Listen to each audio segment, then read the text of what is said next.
zvikanzi Michael Zumba, an airtime vendor, is suing Commissioner General Stephen Mutamba, 1.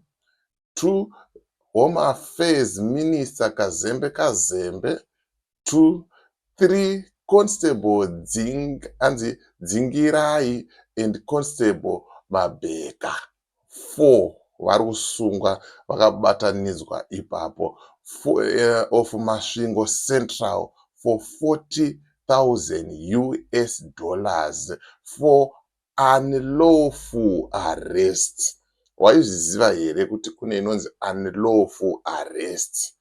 Haikuona kuti ukabatwa nemapurisa nyange usiri kuita mhosva wotonyora wokurumidza kuvhunduka. Ameno maZimbabwe tine kamwe kakutya kakuda kuvhunduka futi katinoita tikaona ivava vakomana vanenge vakapfeka uniform ava.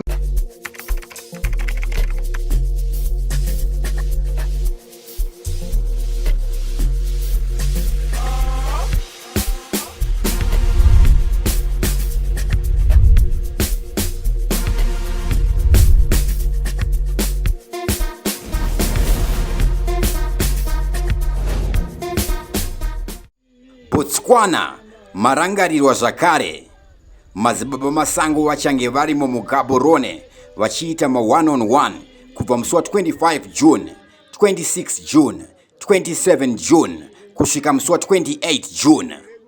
Kuti muziye zvizere, fonai panhamba dzinotevera 0773 066 354 kana kuti 0776 581 704 kana kuti 0776 581 698. Ingava back to sender, lock sender nezvimwe zvinanhara zvizere. Heuno mukana we1-on-1 namadzibaba Masango muBotswana muGaborone 25 kusvika 28 June 2025. Greetings, and more greetings to you, good people. My name is DJ Holly, and welcome to Point 5 Creative Studios. Chitubu che content, chitubu chisinga, chitubu chinoniwa ni munhu wese, chitubu chakavhenekwa chikaongororwa nana mazvikokota kunzi aiwaka. Chitubu ichi chine content iri healthy, content iri clean, content yakachena, yakakodzera kunge chikonsumwa nemunhu akata kunge iwewe. Ndosaka uri kuramba muzvara nhasi. So if it's your first time here, zvanya subscribe button and the notification bell so that you don't miss out on any exciting content uploaded. Asi kana wanga wagara uri mugare wepanapa dango kutenda nekuita sei nekukurumidza kubhadhara rende. Right, nyaya ndokufamba nayo zvamanje inyaya iri kubuda nechepamasvingo aiwaka. Vanhu vepamasvingo vakajamuka this time, havasi kuita zvekutamba, vari kupisa ende vari kutoda. Hanzi toda kutosungisa kubva kuna vamutamba vacho tobva taenda kuna Kazembe tobva tatine maconstable akatisunga zvisiri pamutemo. Tandai mujeri ngavatipo 40,000 ma1 aya. Ndo nyaya ndokufamba nayo zvamanje. Hanzi murume aitengesa airtime achitosvika zvake pabasa kariko kuseni akupfeka bhibhi rake vaatongosvika vabatwa nemapurisa. Kune mamwe mapurisa ane dzungu so anoita kakuvhurika, anoita kuvhunduka, ameno zvaanongoita so zvekungopaparika so havanzwisisike, vanongoita kunge vatongovhundukira. Even nyange ukataura kuti ofisa pane ka5 aka unonzi mufana wakutondishora wakutondisaiza, vanonge vachida ma20. Ameno munovaziva mapurisa andokutaura nezvavo iyaya ndo vanenge vakasunga mukomana uyu. But hanzi judge paakazotonga nyaya, mukomana hanzi akawanikwa ane 20 rand muhomwe ne20 US $20. Saka munotaura kuti munhu anochinja mari yemunhu ane 20 rand ne$20, data muwana ane 20,000 kana 20 rands ne$20,000 Zim dollars kana US dollars zvitori nani. Zvinhu zvinonyadzisa. Saka mukomana akutaura kuti ini ndakudawo bhagi, ndakudawo mari. Ende nyaya yakazorwadza ndekuti mwana wake akazofa ari muchitokisi achipomerwa mhosva yaasingazive. Ndo nyaya yandikufamba nayo zvamanje. Zvamunoziva tinofamba nedingindira rekuti umbo ndoda kuti ndikuratidzei nyaya yacho. Maita sei? Mazvionera mega. Anditika iyi ndo nyaya iri panapa yaiswa nechi The Mirror Masvingo. Zvikanzi Michael Zumba, an airtime vendor, is suing Commissioner General Stephen Mutamba, 1. 2. Home Affairs Minister Kazembe Kazembe, 2. 3. Constable Dzingirai and Constable Mabeka, 4 vari kusungwa vakabatanidzwa ipapo of Masvingo Central for $40,000 for unlawful arrest. Waizviziva here kuti kune inonzi unlawful arrest? Haikuona kuti ukabatwa nemapurisa nyange usiri kuita mhosva wotonyora wokurumidza kuvhunduka. Ameno maZimbabwe tine kamwe kakutya kakakuda kuvhunduka futi katinoita tikaona ivava vakomana vanenge vakapfeka uniform ava. Vanhu ava ndaana mukoma edu, ihanzvadzi dzedu, ndaana baba vedu, ndaana sekuru vedu. Tinofanira kutovaremekedza ende ivo vanofanira kutotiremekedzawo. Havafaniri kutimbunyikidzira kodzero dzedu. Ndo zvakaitwa Michael Zumba uyu.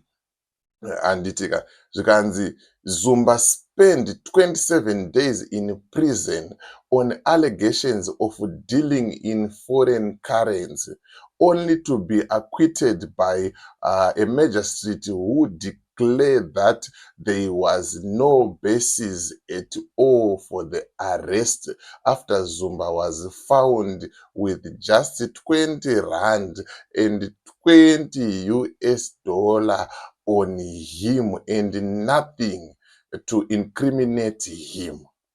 Angane 20 rand ne $20 mari airtime, but munhu akagara mujeri for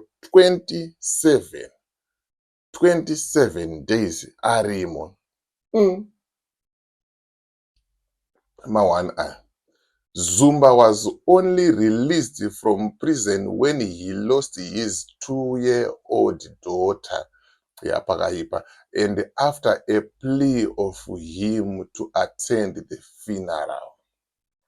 Inyaya inonzwisa tsitsi, and ukanyatsoifollowa nyaya yacho unonyatsonzwa kuti hazvina kumira zvakanaka. Musi wa24 April 2024 ndo paakasungwa mukomana uyu achipomerwa mhosva kunzi ari kuchinja mari, iye aisatombochinja mari. And then musi wa21 May mwana wake Beauty anga ane 2 years ndo paakafa. And anga arambirwa bail achinzi gara urimo mukati. Handiziva hangu kuti chinyika chedu chine nyaya yekuramba mabheu zvakambonyatsoita sei, kuti vanonzwei kuti unenge usina kutonyorwa here kana kuti unenge wakaita sei here. Handizozivi kuti zviri kufamba sei, but ndo nyaya yacho iyi. Ndo nyaya yacho yakaitika last year muna April. And mukomana uyu aitengesera airtime yake panonzi paYeukai Business Center in Masvingo. Atori pakati pekutosvika pagraft kuti atange kushanda ndo paakasvikobatwa. Zvinhu zvinonzwisa tsitsi kuti mapurisa aomerwa, ari kungoshaya, ari kuda kungosunga vanhu kuti vatonyore vawanewo something. Unoziva kuti dai ikonomi yedu yakanaka, nyika yedu yanga yakanaka, zvinhu zvese zviripo, mapurisa achitambira chaiko chaiko, haamboswera achibatwa $5 kuti.